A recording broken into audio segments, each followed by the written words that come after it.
World Jewish Congress President Ronald Lauder, Chairman and CEO, BHB Holdings, Matthew Bronfman, Ambassador Dennis Ross, Jerusalem Post Management and Editors, Yaakov Katz and Steve Lindy.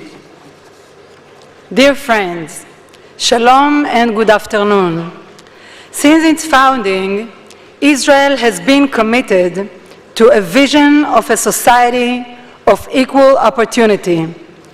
Our Declaration of Independence guarantees equal rights for all citizens, regardless of gender, ethnicity, or religion. Newsflash to CNN and the BBC. Israel is the only democracy in the Middle East.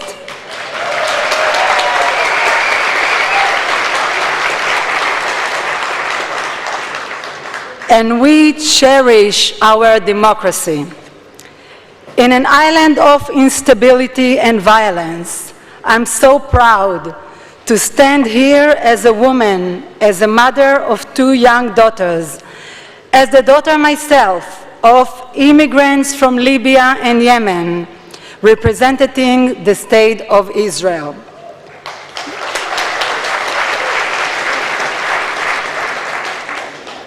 I am delighted to be with you as Israel's first ever Minister for Social Equality, a ministry established to deal with gender issues and minorities, as well as seniors and young people, to enhance Israel's effort to combat social inequality.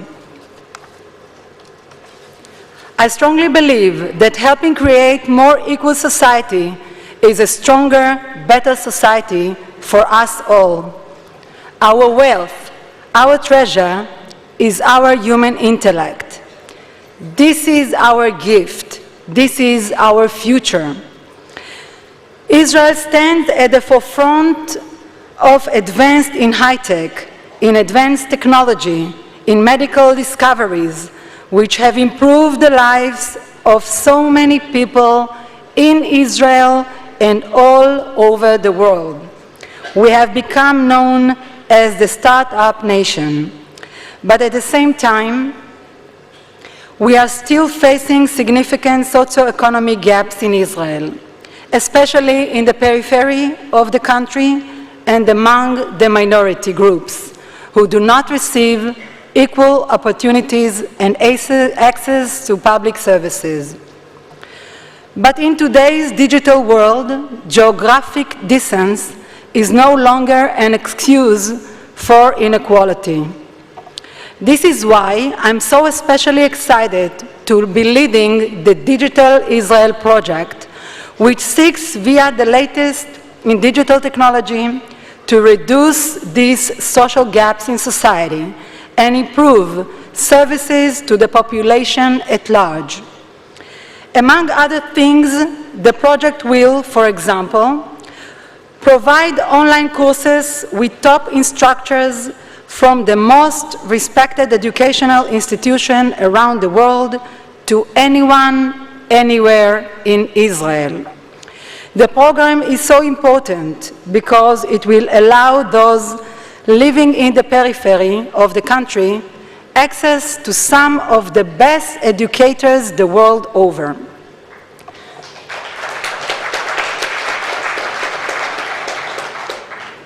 Similarly, it will connect patients in the periphery with top medical experts in a variety of fields who they otherwise might not have been able to see. The programs also affords the opportunity to people in lower socioeconomic levels, like the ultra-Orthodox or the Arab sector, to move ahead by providing them with the tools and technological knowledge of the 21st century. To this end, we seek to create digital modernization centers in the periphery, digital training courses for the ultra-Orthodox sectors, and digital smart cities in Arab towns and villages.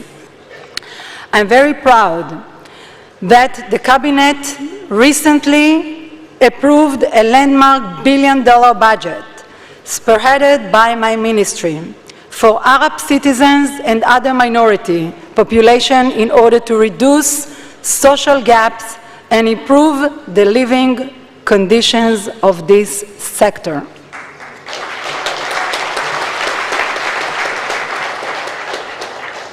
The 5-year, 15 billion shekel economic development plan carried out with the Prime Minister's office and the Finance Ministry will be devoted to education, transportation, road infrastructure, employment initiative, housing, culture, sports, and other areas. It is an historic and critically important step towards reducing social gaps and advancing equality in Israel. Over the last year, since I was appointed minister, I visited Israeli Arab towns and villages and told their local leaders that I want to see more of the women in the workforce.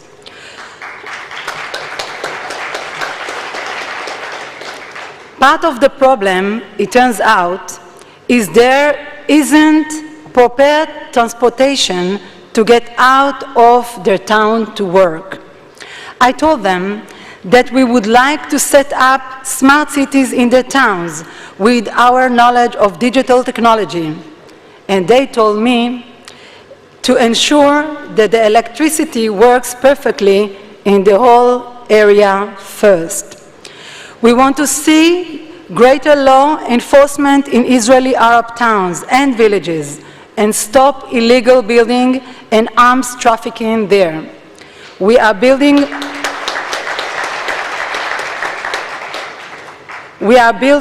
police stations there where the policemen are Israeli Arabs and creating national non-violent city programs. So, here are some of the headlines you may have missed. That is, if you didn't read the Jerusalem Post. A historic budget by the State of Israel to strengthen the minority sector, including special courses to get Arab women in the workforce. A new technological center in the Israeli Arab city of Hura in the Negev to attract entrepreneurs. Smart city to be launched in Arab villages, and the first ever gender budget for every government ministry. So you can add to this underreported but typical only in Israel list of stories. Israel treating Syrian caught up in the civil war in Syria, or how Israeli Jewish and Arab doctors working hand in hand at hospitals in Israel to treat victims of terrorism as well as terrorists, or how the deputy Israeli police commissioner is a Muslim Arab. We do all this because it is the right things to do.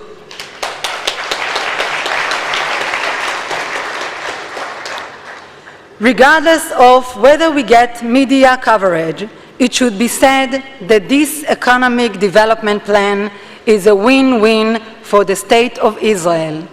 A higher education, lower unemployment rate, and better jobs for Israel Arabs minority groups who make up 1/5 of the population do not just mean that these communities are stronger and better off. It also means a stronger, better Israel. With better opportunities and stronger law enforcement and hope for a better future, it will also translate into a more secure Israel. It will make for a stronger and more secure Israel from within. Ladies and gentlemen, in the 21st century, there is no reason why women should be treated any differently than men. By giving women the opportunities, the possibilities, and the tools in workforce, We will promote gender equality through economic empowerment. This is a win-win situation, not only for women, but for society at large. This is not only the right thing to do, it is the smart things to do. To this end, I have created a plan where every governmental office will have to submit a gender budget defining how much money they allocate to women. We need to see where the budget is going, and if it's not balanced, then we balance it. This is something new. Maybe not everybody is understanding what is mean budget, gender budget. It's mean, for example, the budget for the health ministry.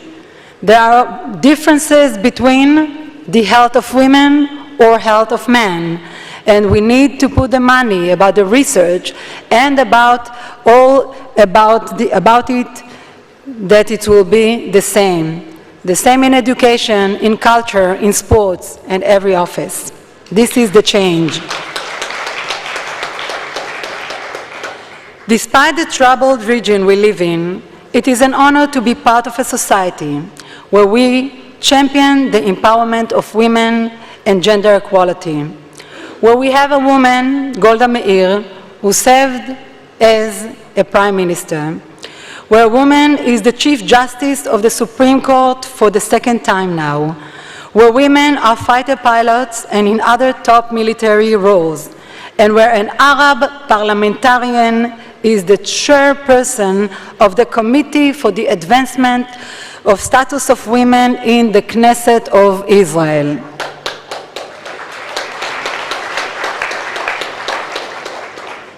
Ladies and gentlemen, I firmly believe that women should be free to choose their own path in life, unhindered by barriers and bias. This freedom paves the way for a better and a more stable society for all. In our efforts towards peace and security, Israel believes that women are powerful agents of moderation, particularly in the face of extremism. As leaders and decision makers, we can be a stabilizing force. Ladies and gentlemen, unfortunately, many times political development drown out all the important work we are doing. In the last couple days, we heard many reactions and statements to the cabinet reshuffle based on preconceived notions.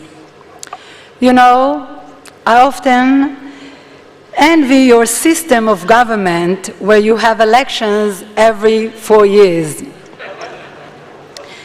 It is very unhealthy for democracy to have elections every year or two. This is highly unstable. Let us remember that before Ariel Sharon became Prime Minister, many people around the world condemned him as well. Some people in Israel even said that they would leave the country, and he ended up surprising a lot of people. So let us give our new defense minister a chance. Judge him by his deeds, not preconceived notions.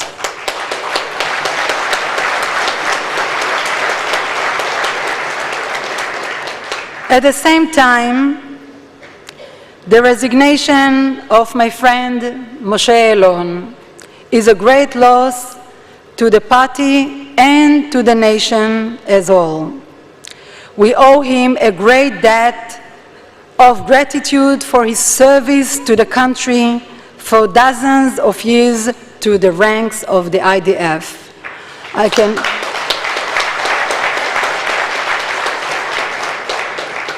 can only hope to see him coming back to politics.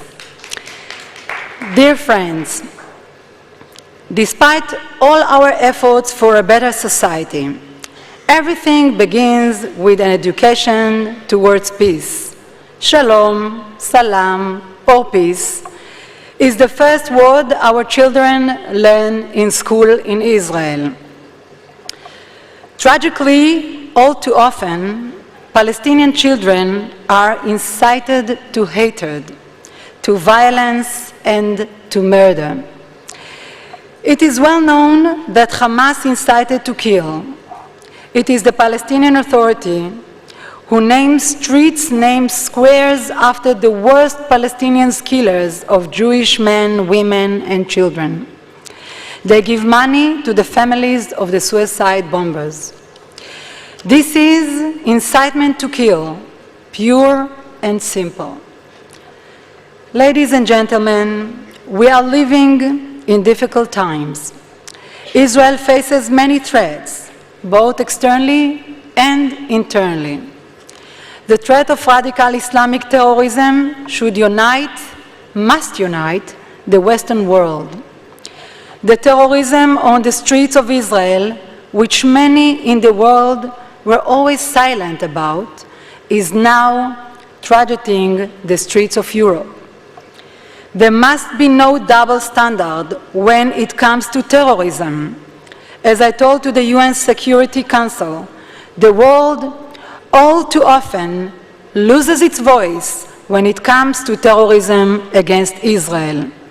We must say in a loud, clear voice, we condemn and we will fight against terrorism everywhere, anywhere.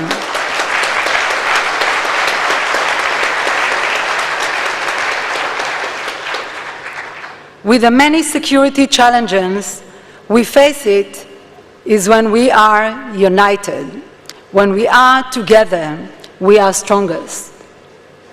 Our strength is not just our wonderful military. It is our inner strength. It is strength of purpose and strength of mind. It is the strength of conviction. It is the strength we receive from you. And I want to say to you all, thank you from the government of Israel.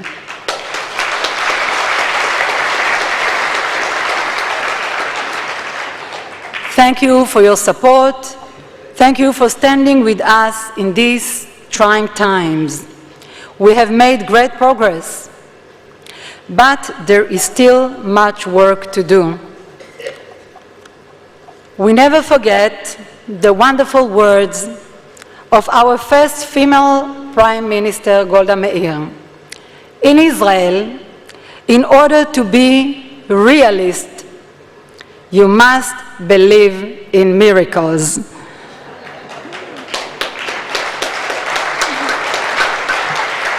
And I'm sure that together with you, we will succeed. Toda rabba. Thank you very much.